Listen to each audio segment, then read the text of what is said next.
Distinguished Excellencies, esteemed guests, colleagues, friends, ladies and gentlemen, dear Biljana, thank you very much for this excellent opportunity. This is the first time for me to attend ESG Summit, but I hope it is not the last one. Here we are at Porto, Montenegro, a place that in many ways reflects the essence of change, the essence of what my organization is trying to do in this region.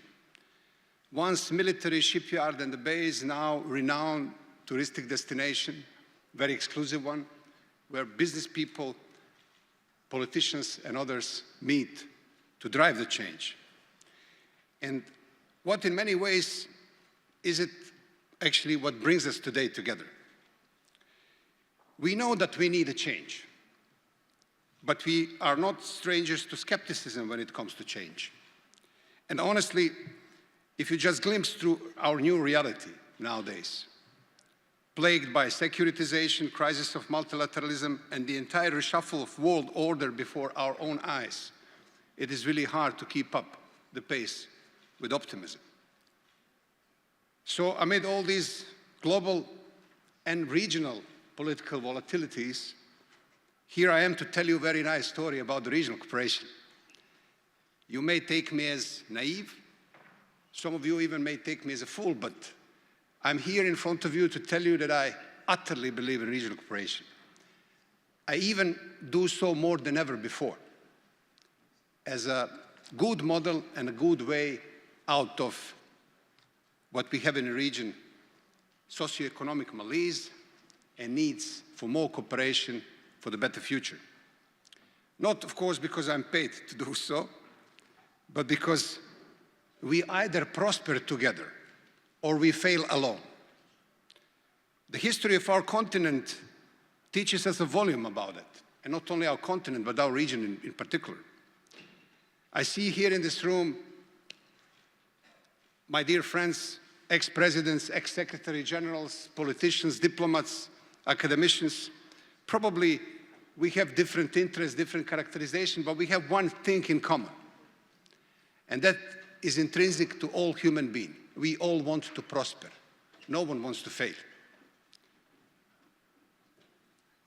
Despite the deeply ingrained caution, despite the justified doubts, despite the slow pace of enlargement and endless reform fatigue, despite it all, our region still believes in the possibility of prosperity.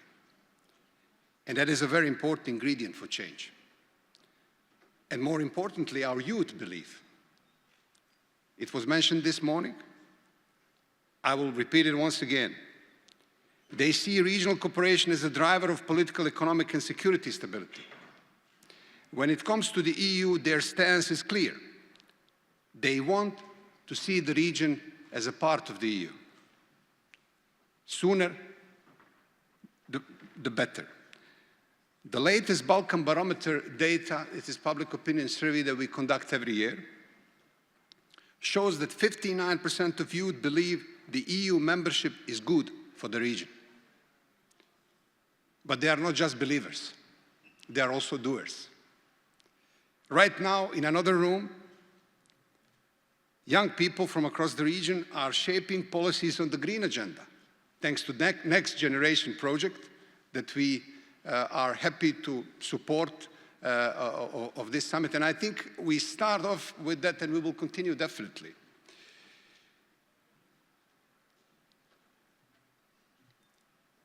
They are working side by side with the policymakers, and we just had a round table with the President of Montenegro, with those youngsters, who passed a very clear message to him. They are asking just one thing. We want to be part of decision-making processes. We want to be left aside, left behind. We are shaping our future, and therefore we cannot be sitting somewhere and watch it. We need to shape it up. We need to walk the walk and walk the talk and walk the change with you. And it is not just youth. The entire region still looks towards the EU. According to the latest Balkan Barometer, 54% of citizens in the Western Balkans do support EU membership. That is not a small number. it tells us that even in the face of slow accession process, reform fatigue, economic uncertainty, and shifting global dynamics, the idea of Europe still holds weight. People still see EU as a path to stability, prosperity, and peace, so they still believe. The latest, again, Balkan barometer, I may sound like a director of statistical office, but I just would like to give you some main ingredients to understand how the people, and it is very important to all of us, how do they feel. 80% of them support the regional cooperation. Almost 80% of businesses across the region support the regional cooperation. Why? Because we are working to remove barriers. We are working to create a single market. We are working to actually make their life easier. And therefore, they see this resonating. But also, they recognize something which I'm very proud of, and I hope Goran Svilanovic, my predecessor, who is here, who helped us a lot to drive RCC to this position, is also proud of. We promised free roaming in the Western Balkans, and we delivered it. We promised decrease of the roaming prices in between Western Balkans and the EU, and we did it. We promised 5 mobility agreements so that people can travel with ID cards, so that those with academic and professional qualifications can go and work freely without any surcharges in the region. And we are almost there. So it has been recognized by the people. And that's why, and that is the reason why we have such a great number of support, which we are, of course, very proud of. So we have come a long way, from fragmented landscape to the beginning of the common regional market. This isn't just a bureaucratic term. It is a stepping stone to the EU single market. For the first time ever, the EU recognized this connection with the growth plan, linking individual reforms to regional frameworks and ultimately to full integration. It is a roadmap.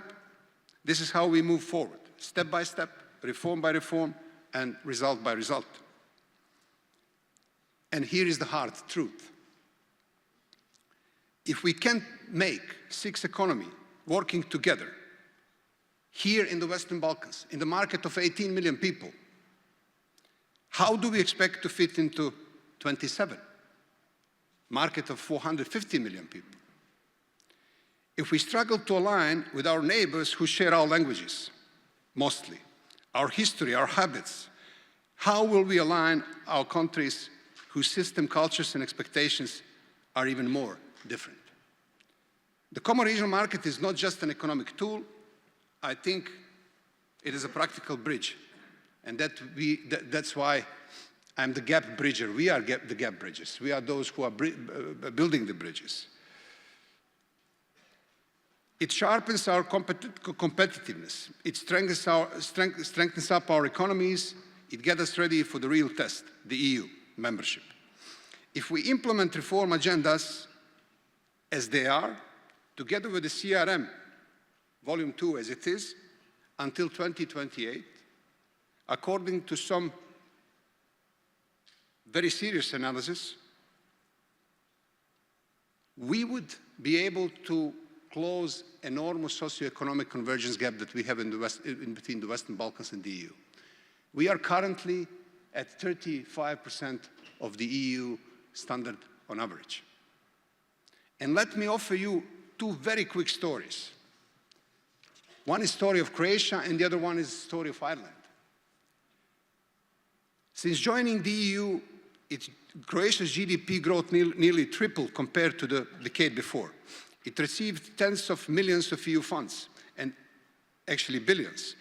And infrastructure projects that are no longer just ideas on paper, but reality that fit the living standards. When they joined the EU more than 10 years ago, their socioeconomic gap with the EU was at 48. Now, they are hoping that they would reach, within this year or maybe a year beyond, 80%. Look at Ireland. Once on the margins of Europe, it embraced integration and transformed its economy. 50 years later, it is one of the most prosperous and globally connected countries of the Union.